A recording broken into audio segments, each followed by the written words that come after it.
আজকে আমরা HTML সঠিকভাবে গঠন প্রণালীটা শিখব। প্রথমে ডকটেপ HTML লিখতে হবে। ডকটেপ HTML লেখাটাকে বিশ্ববোধক চিহ্ন থাকে।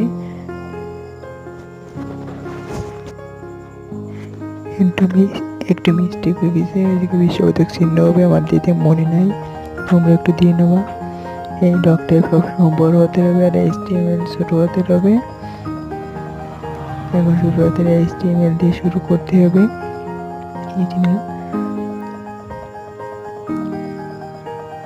এবার হেড বা টাইটেল, হেডের ওপেনিং ট্যাগ শুরু হবে। এবারে ক্লোজিং ট্যাগ হেডের। তারপরে বডির ওপেনিং ট্যাগ শুরু।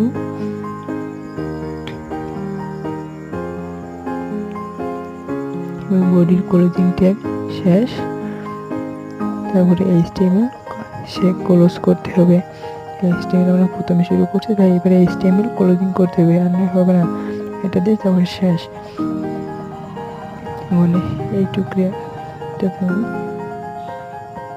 এই দুইটা হেড আর বডি।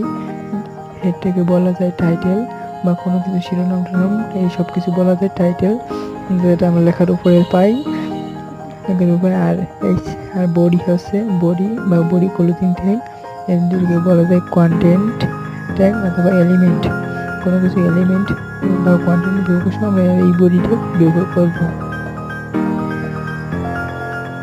এইভাবে আমরা HTMLটি শেষ করতে পারি সঠিক নিয়মে।